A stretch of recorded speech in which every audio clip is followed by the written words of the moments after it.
Përshëndetje. Mirë se erdhët në kanalin Rritu Financiarisht. Këtu flasim për mënyra të thjeshta, njerëzore dhe të arritshme. Se si të kuptojmë më mirë paratë, si t'i menaxhojmë me qetësi dhe si të ndërtojmë një jetë të qëndrueshme, hap pas hapi. Poshtë në përshkrim do gjeni një link ku mund të shihni si investoj vetë në mënyrë të sigurt dhe afatgjallë. Por si gjithmonë, dua t'ju kujtoj diçka shumë të rëndësishme: mos merrni vendime për investime vetëm nga ajo që dëgjoni në internet. Flisni gjithmonë me një ekspert financiar, sepse çdo situatë është ndryshe dhe përgjegjësia është gjithmonë personale. Sot do flasim për diçka që është po aq e rëndësishme sa kursimi dhe investimi, por që shpesh ne e harrojmë: motivimin.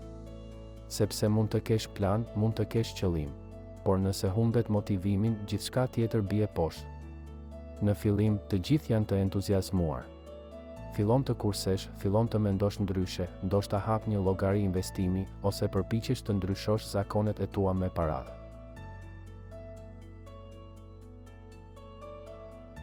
Dhe në javët e para, duket sikur po ecën. Por pastaj, jeta ndodh. Një faturë që se prisje. Një muaj i vështirë. Një ndjenjë se s'po sheh asnjë përmirësim. Dhe aty shumë njerëz ndalen.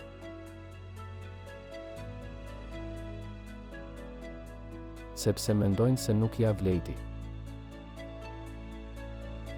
Por e vërteta është se rrugëtimi financiar nuk është i drejtë. Është me kthesa.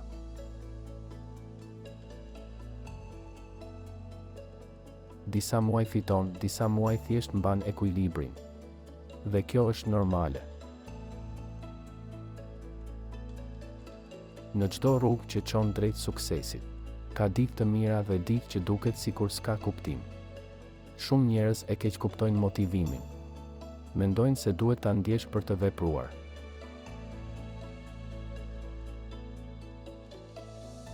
Por në fakt, motivimi nuk është ndjenjë. Është vendim.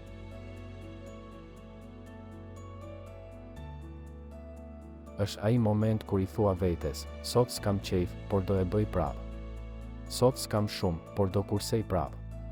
Sot jam lodhur, por do vazhdoj. Kjo është forca që ndan ata që ecin përpara, nga ata që dorëzohen sapo gjërat bëhen të vështira.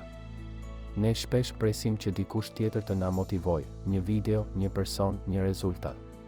Por motivimi i vërtet lind brenda teje. Lind nga kujtesa e arsyes pse fillove. Nga dëshira për një jetë më të mirë.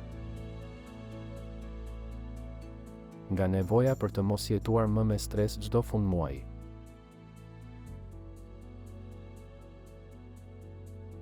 Kur motivimi vjen nga jashtë, zhduket sapo ndalet muzika. Kur vjen nga brenda, të mban edhe në heshtje. Shumë njerëz e duan rezultatin, por pak e duan procesin. Duam të kemi kursime, por nuk duam të përballemi me zakonet e gabuara. Duam të investojmë, por jo të mësojmë e të presim. Sekreti është të dashurosh rrugën, jo vetëm fundin. Sepse pasuria e vërtet ndërtohet kur ndryshon mënyrën si mendon, jo vetëm sa ke në llogari. Nëse mëson të gëzosh çdo hap të vogël, atëherë kur s'do ndihesh i lodhur nga kjo rrugë. Nëse nuk e di pse po e bën, do ndalesh në momentin e parë që bëhet e vështirë. Kështu që merr pak kohë dhe pyet veten: pse dua të ndryshoj financiarisht? Çfarë dua të arrij? Për kë po e bëj këtë? Mund të jetë për familjen, për fëmijët, për qetësinë tënde. Kur ke një pse të fortë, motivimi nuk të lë kurrë pa arsye. Të gjithë duan rezultate të menjëhershme. Por financat nuk janë garë. Janë maraton. Paratë rriten ngadalë, por në mënyrë të qëndrueshme. €1 e kursyer sot duket pak. Por pas disa muajsh bëhen qindra. Pas disa vitesh bëhen mira. çdo rënjë ka nevojë për kohë të rritet. Edhe pasuria jote. Mos e krahaso veten me askën. Në rrugën financiare, çdo njeri ka orën e vet. Dikush fillon në 20 vjeç, dikush në 40, dikush pasi ka dështuar disa herë. E rëndësishme është që fillove. Mos e shiko sa shpejt po ecin të tjerët, shiko sa qëndrueshëm po ecën ti. Ka ditë kur s'ke energji. Ka ditë kur mendon nuk po shoh asgjë që ndryshon. Kjo është normale. Por ajo që nuk duhet të bësh është të ndalosh. Në vend që të dorëzohesh, ndalo. Merr frymë dhe rikujto pse fillove. Shkruaj arritjet e vogla. Shkruaj çdo hap që ke bërë. Edhe nëse është vetëm një faturë më pak apo një ditë pa e tepruar me shpenzimet, kjo është fitore. Motivimi nuk vjen nga gjërat e mëdha, por nga të voglat që përsërit çdo ditë. Mos mendo që për të ndryshuar jetën duhet të bësh gjëra të mëdha. Jo. Mjafton të bësh gjëra të vogla. Çdo ditë. Një kursim i vogël. Një orë mësimi. Një vendim i zgjuar. E vogla bëhet e madhe kur është e qëndrueshme. Në fund, nuk janë planet që të ndryshojnë. Janë zakonet. Ne jemi shumë të mirë për t'u kritikuar, por harrojmë të falenderojmë veten. Falendero veten që po përpiqesh. Që po mëson.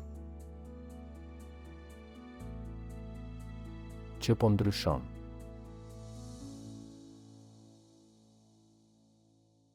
Në një botë ku shumica dorëzohen, ti po qëndron.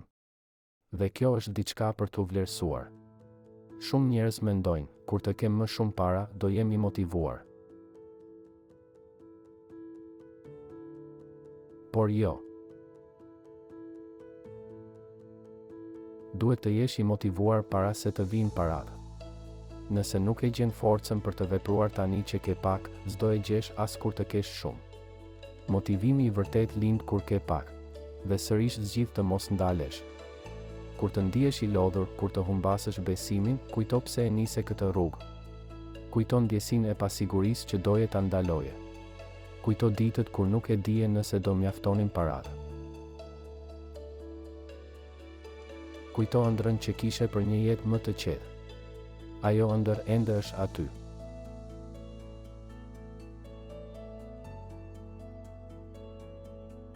Thjesht pret që ti të mos dorëzohesh. Njerëzit që arrin sukses nuk janë më të zgjuar. Janë thjesht ata që nuk ndalen. Ata që edhe kur rrëzohen, ngrihen dhe ecin sërish. Mos e harro këtë, çdo njeri që njeh që ka arritur diçka, ka kaluar nga një periudhë ku donte të hiqte dorë, por nuk e bëri.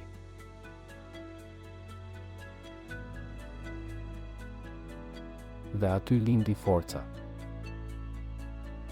As motivimi, as parat nuk vinë me njëherë. Duhet t'i kultivosh. Duhet t'i ushqesh çdo ditë me mendime të mira dhe vendime të zgjuara.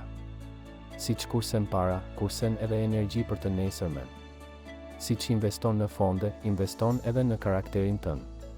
Në fund, motivimi dhe parat janë pasuri që rriten me kujdes. Mos harro.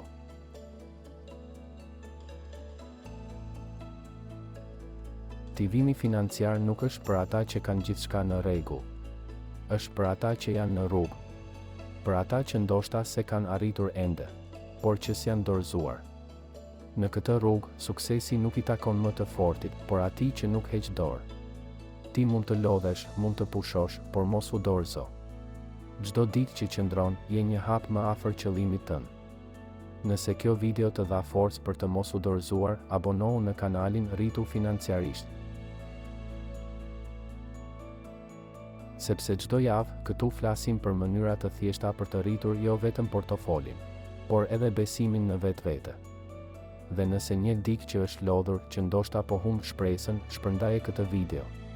Sepse ndoshta për ta, këto fjalë janë pikërisht ajo që kanë nevojë të dëgjojnë sot.